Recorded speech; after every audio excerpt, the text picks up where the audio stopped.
Sincerely, I still can't believe it. The man who used to throw money at us like we were ants, now he sits by the roadside, begging for food. It's like a curse fell on him overnight. But I saw it happen with my own eyes.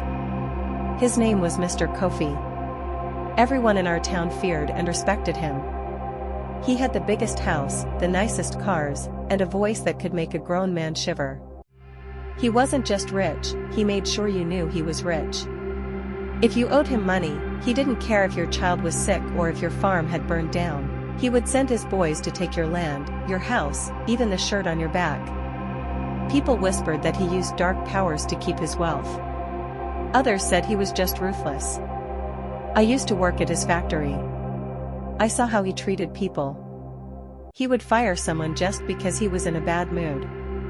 One day, a man named Kwame, who had worked for him for 20 years, begged him for an extra week to pay back a loan. Kwame had just lost his wife. He was broken. But Mr. Kofi just laughed and took his house. That night, Kwame disappeared. Some said he ran away.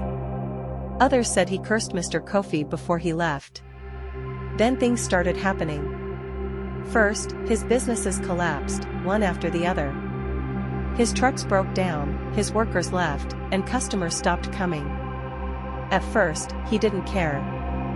He still had money. But then his bank accounts got frozen. He was under investigation. No one knew for what, but the police came to his house and took everything. I saw him that day. He stood outside his mansion in the same expensive suit he always wore. But now, it was wrinkled. His face was tired. The people he used to call dogs were the ones watching him with pity. He had no friends.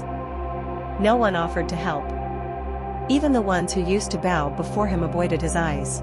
For a while, he tried to fight. He begged his rich friends, but they had already moved on. He tried to start a small business, but he had no skills. He had spent his whole life taking, not making. And then, one evening, I saw him sitting by the roadside, his hands stretched out, asking for coins. I almost dropped the basket I was carrying. The same man who once owned everything now had nothing. I don't know if it was karma, bad luck, or something else. But I learned something that day: wealth comes and goes, but the way you treat people stays with you forever.